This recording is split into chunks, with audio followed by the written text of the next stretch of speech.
कभी आपने गौर किया है कि जब इंसान अकेला होता है तो वह शांति से सोचता है, तर्क करता है, सही गलत का फर्क समझता है। लेकिन वही इंसान जब एक भीड़ का हिस्सा बन जाता है तो उसका पूरा व्यवहार बदल जाता है। भीड़ में वह व्यक्ति अब वही इंसान नहीं रह जाता। उसकी व्यक्तिगत पहचान धुंधली हो जाती है और उसकी जगह ले लेती है भीड़ की सामूहिक पहचान। गुस्ताव ले बॉन 19वीं सदी के महान विचारक इस बदलाव को समझना चाहते थे। उन्होंने महसूस किया कि सभ्यताओं का निर्माण, क्रांतियों की शुरुआत और सत्ता का उत्थान पतन, इन सब के पीछे भीड़ की ताकत छुपी होती है। उन्होंने कहा कि भीड़ को समझे बिना आप इतिहास को नहीं समझ सकते। और यही है उनकी किताब the crowd, A study of the popular mind का सार। भीड़ क्या है? ये सिर्फ बहुत सारे लोग एक जगह जमा हो गए, इतना ही नहीं है। भीड़ एक अलग किस्म का मन, माइंड बन जाती है। उसमें शामिल हर इंसान अपनी सोच छोड़ देता है और भीड़ की सोच अपना लेता है। मान लीजिए एक इंसान अकेले में बैठा है। अगर उसे कोई गलत काम करने के लिए कहे तो वह सोचता है, तर्क करता है, डरता है कि नतीजा क्या होगा। लेकिन वही इंसान अगर हजारों लोगों की भीड़ में है और सब लोग एक ही नारा लगा रहे हैं तो वह बिना सोचे समझे उसी में शामिल हो जाता है। यह है भीड़ की मानसिकता का जादू। भीड़ इंसान को आजाद नहीं करती बल्कि उसे बांध देती है। बांधती है भावनाओं से, नारे से और उस ऊर्जा से जो एक साथ जमा हुई होती है। भीड़ में इंसान अपने स्वयं को भूल जाता है। वह अब मैं नहीं रहता, वह हम बन जाता है। और यह हम अक्सर तर्क पर नहीं, भावनाओं पर चलता है। गुस्ताव ले बॉन कहते हैं कि भीड़ में इंसान की सोच बचकानी हो जाती है। उसका विवेक कमजोर पड़ जाता है। वह आसानी से प्रभावित हो जाता है। भीड़ में वह किसी भी बात पर तुरंत यकीन कर लेता है, चाहे वह बात कितनी भी अव्यावहारिक क्यों ना हो। अगर भीड़ में सब उसे मान रहे हैं तो वह भी मान लेगा। यही कारण है कि भीड़ अक्सर चमत्कारों, नारों और प्रतीकों पर यकीन करती है। इतिहास में जितने बड़े आंदोलन हुए वे इसी वजह से सफल हुए क्योंकि भीड़ को चमत्कारों पर विश्वास करने में आसानी होती है। भीड़ की यह मानसिकता दो धारी तलवार की तरह है। कभी यह मानवता के लिए बलिदान देती है, क्रांति लाती है और सभ्यता को आगे बढ़ाती है, तो कभी यही भीड़ हिंसा में बदल जाती है, आगजनी करती है और निर्दोषों को कुचल देती है। भीड़ में इंसान का नैतिक स्तर भी गिर जाता है। अकेले में जो इंसान कभी किसी को नुकसान नहीं पहुंचाता, वही भीड़ में शामिल होकर हिंसक हो जाता है, क्योंकि भीड़ में उसे लगता है कि उसकी जिम्मेदारी खत्म हो गई है। अब वह भीड़ के नाम पर कुछ भी कर सकता है। गुस्ताव ले बॉन लिखते हैं, भीड़ में इंसान अपनी चेतना खो देता है। वह एक अलग किस्म की सामूहिक आत्मा का हिस्सा बन जाता है और इस आत्मा का संचालन अक्सर तर्क से नहीं बल्कि भावनाओं से होता है। भीड़ में तर्क की जगह भावना होती है, विवेक की जगह विश्वास होता है और सोच की जगह आवेग होता है। यही वजह है कि भीड़ का कोई स्थायी चरित्र नहीं होता। एक ही भीड़ कभी बलिदान करने को तैयार हो सकती है तो अगले ही पल हिंसा करने पर उतारू हो जाती है। गुस्ताव ले बॉन लिखते हैं कि भीड़ की सबसे बड़ी विशेषता है भावनाओं का प्रसार, कंटेजन ऑफ इमोशंस। भीड़ में शामिल हर इंसान एक दूसरे से गहरे स्तर पर जुड़ जाता है। अगर एक व्यक्ति उत्साहित है तो उसका उत्साह तेजी से बाकी लोगों तक पहुंच जाता है। अगर एक व्यक्ति डरता है तो कुछ ही क्षणों में पूरा समूह डर से भर जाता है। यह प्रक्रिया इतनी तेज होती है कि इसमें सोचने का समय ही नहीं मिलता। उदाहरण के लिए, जब किसी शहर में अचानक अफवाह फैल जाती है कि दुश्मन ने हमला कर दिया है, तो एक आदमी का डर पूरे शहर को हिला देता है। लोग भागने लगते हैं, दुकानें बंद हो जाती हैं और अफरा तफरी मच जाती है। बाद में पता चलता है कि खबर झूठी थी, लेकिन भीड़ में फैला डर असली था। लेबॉन कहते हैं कि यह संक्रमण, कंटेजन, किसी बीमारी की तरह है।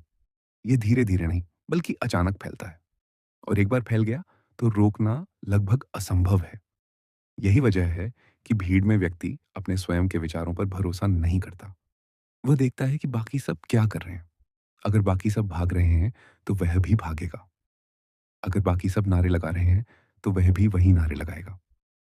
इसके साथ जुड़ी दूसरी ताकत है सुझाव, सजेस्टिबिलिटी। भीड़ में व्यक्ति बहुत जल्दी इन्फ्लुएंस हो जाता है। उसकी मानसिक स्थिति ऐसी हो जाती है कि वह जो सुनेगा उसी को सच मान लेगा। उसे सोचने और परखने का मौका ही नहीं मिलता।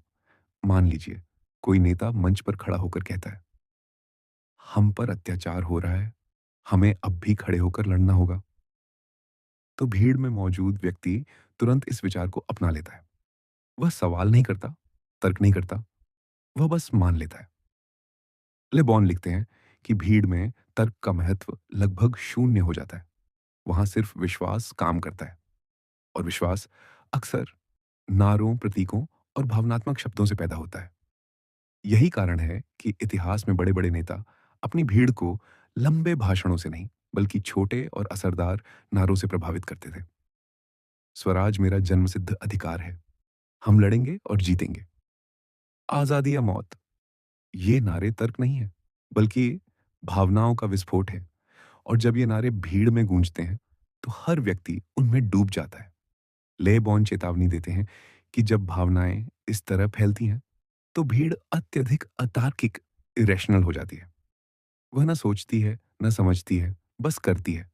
और यही वह पल है जब भीड़ सबसे रचनात्मक या सबसे विनाशकारी बन सकती है। गुस्ताव ले बॉन कहते हैं कि भीड़ का मन तर्कशील, रैशनल नहीं होता, बल्कि अत्यधिक कल्पनाशील, इमेजिनेटिव से होता है। भीड़ को प्रभावित करने के लिए आपको तर्क, प्रमाण या वैज्ञानिक तथ्य देने की जरूरत नहीं है। भीड़ को चाहिए चित्र, प्रतीक और भावनाएं। जब कोई नेता, वक्ता या धर्मगुरु भीड़ को संबोधित करता है, तो वह उन्हें जटिल विचारों से नहीं, बल्कि साधारण और भावनात्मक शब्दों से जीतता है। वह उनके मन में एक ऐसी छवि, इमेज बना देता है जो तर्क से नहीं मिटती। लेब्बॉन लिखते हैं कि भीड़ की कल्पना अत्यधिक अतिरंजित होती है। अगर वह किसी नेता से प्रभावित हो जाए, तो उसे भगवान जैसा मान लेती है। अगर किसी दुश्मन से नफरत करे, तो उसे शैतान बना देती है। यानी भीड़ के लिए कोई चीज आधी अधूरी नहीं होती। या तो वह महान है, या पूरी तरह से बुरी। इसी वजह से भीड़ में विश्वास, बिलीफ, बहुत मजबूत होता है। भीड़ को अगर किसी विचार पर विश्वास हो जाए, तो उसे कोई तर्क हिला नहीं सकता। उदाहरण के लिए, अगर भीड़ को यह विश्वास हो जाए कि एक नेता ही उनकी मुक्ति दिला सकता है, तो वह उसके लिए जान देने तक तैयार हो जाती है। यह विश्वास अंधा होता है, लेकिन बहुत शक्तिशाली होता है। लेबॉन कहते हैं कि भीड़ का विश्वास अक्सर धार्मिक स्वरूप ले लेता है। चाहे बात राजनीति की हो, या क्रांति की, या किसी आंदोलन की, भीड़ उसे धर्म जैसी श्रद्धा से मान लेती है। यही कारण है कि भीड़ को चलाने के लिए हमेशा प्रतीकों, सिंबल्स, नारों और चमत्कारों की जरूरत होती है। एक झंडा, एक नारा, एक गीत, या फिर कोई ऐतिहासिक कहानी, ये सब चीजें भीड़ की कल्पना शक्ति को पकड़ लेती हैं और उनके विश्वास को और मजबूत कर देती हैं। लेबॉन लिखते हैं कि भीड़ के लिए शब्दों का महत्व बहुत अलग होता है। अकेले में जो शब्द साधारण लगते हैं, वही शब्द जब भीड़ में गूंजते हैं, तो उनका असर कई गुना बढ़ जाता है। जैसे आजादी, ये शब्द अकेले सुनने पर विचार जगाता है, लेकिन हजारों की भीड़ में गूंजने पर यह दिलों में आग जला देता है। भीड़ तर्क नहीं सुनती, लेकिन वह कहानियों और कल्पनाओं से प्रभावित होती है। इतिहास के सबसे बड़े आंदोलन हमेशा कहानियों और प्रतीकों से ही खड़े हुए हैं। लेबॉन यह भी चेतावनी देते हैं कि भीड़ की यह कल्पना खतरनाक भी हो सकती है। अगर उसकी कल्पना शक्ति डर और नफरत से भर दी जाए, तो वह हिंसक हो जाती है। और अगर उसमें उम्मीद और बलिदान भर दिया जाए, तो वह समाज को बदल सकती है। गुस्ताव ले बॉन कहते हैं कि भीड़ का चरित्र हमेशा विरोधाभासी, कॉन्ट्रडिक्टरी होता है। भीड़ कभी बहुत दयालु और उदार दिखाई देती है, तो कभी बेहद हिंसक और क्रूर। भीड़ कभी बलिदान का उदाहरण देती है, तो कभी विनाश का कारण बनती है। भीड़ का कोई स्थायी नैतिक स्तर नहीं होता। वह परिस्थितियों और भावनाओं के हिसाब से बदल जाती है। लेबॉन लिखते हैं कि जब कोई व्यक्ति अकेला होता है, तो वह अपने व्यक्तिगत विवेक और नैतिकता से बंधा होता है। वह सोचता है कि अच्छा क्या है, बुरा क्या है। वह अपने कर्म की जिम्मेदारी उठाता है। लेकिन जैसे ही वही व्यक्ति भीड़ का हिस्सा बनता है, उसकी ज़िम्मेदारी गायब हो जाती है। अब उसे लगता है कि वह अकेला नहीं है, इसलिए उसे अपने काम का हिसाब नहीं देना पड़ेगा। उसकी अंतरात्मा की आवाज़ दब जाती है और उसकी जगह ले लेती है भीड़ की सामूहिक मानसिकता। इसीलिए भीड़ अक्सर ऐसे काम कर बैठती है जो अकेला व्यक्ति कभी करने की हिम्मत नहीं करता। एक भीड़ एक पल में मंदिर के सामने सिर झुका सकती है और अगले ही पल उसी मंदिर को आग भी लगा सकती है। एक भीड़ किसी नेता के लिए बलिदान दे सकती है और कुछ ही समय बाद उसी नेता को पत्थर मार सकती है।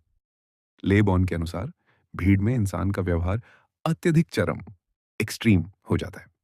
या तो वह बहुत साहसी बन जाता है, या बहुत डरपोक, या तो वह बहुत दयालु होता है, या बहुत निर्दयी।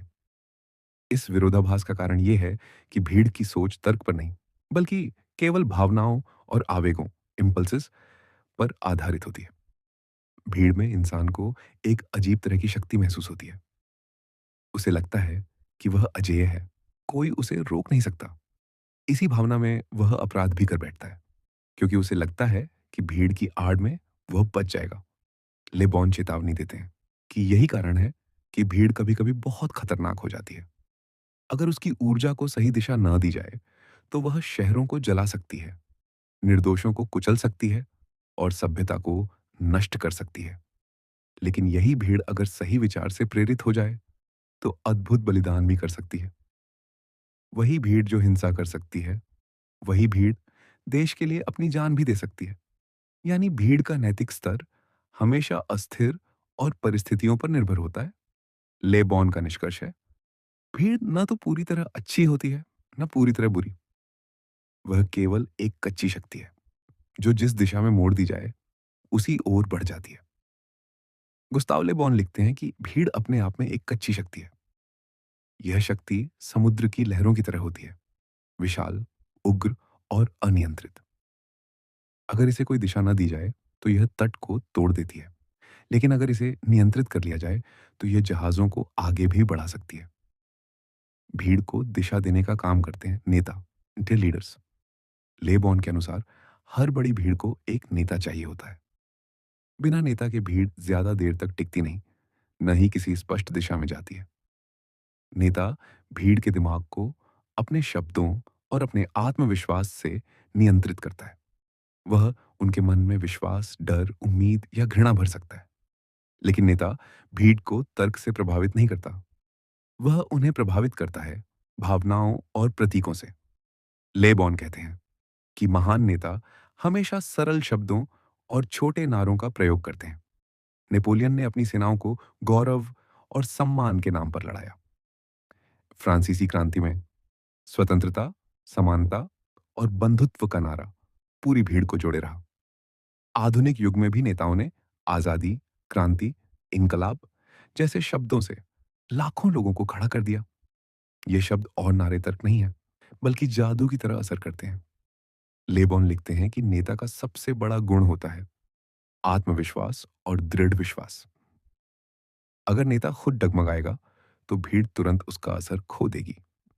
लेकिन अगर नेता अपने विचार पर अटल है, चाहे वह विचार कितना भी अतार्किक क्यों ना हो, भीड़ उस पर विश्वास कर लेगी। भीड़ का मन बच्चे जैसा होता है, उसे दिशा देने के लिए चाहिए विश्वास, लीडर का अडिग यकीन, दृश्य और प्रतीक, सिंबल, फ्लैग्स, सॉन्ग्स और दोहराव, रिपीटिशन। नेता जब बार बार एक ही बात दोहराता है, तो वह भीड़ की याद में पक्की हो जाती है। धीरे धीरे भीड़ उसे सच मानने लगती है। लेबॉन का मानना है कि इतिहास के सभी महान आंदोलन, चाहे वह धार्मिक हो या राजनीतिक, हमेशा एक करिश्माई नेता और उसकी सरल भाषा पर टिके रहे हैं। नेता का काम सिर्फ भीड़ को दिशा देना नहीं है, बल्कि उसके सामूहिक सपनों को आकार देना है। वह उन्हें यह विश्वास दिलाता है कि वे असंभव को संभव कर सकते हैं। लेकिन लेबॉन यह भी चेतावनी देते हैं कि अगर नेता स्वार्थी या क्रूर हो, तो वही भीड़ विनाश का हथियार बन सकती है। वही लोग जो किसी आदर्श के लिए बलिदान दे सकते हैं, वही लोग किसी भड़काऊ भाषण से हिंसा पर उतर सकते हैं। इसलिए भीड़ का भाग्य उसके नेता की नीयत पर निर्भर करता है। लेबॉन का निष्कर्ष है, नेता ही वह शक्ति है जो भीड़ को साधारण समूह से इतिहास की धारा बदलने वाली ताकत बना देता है।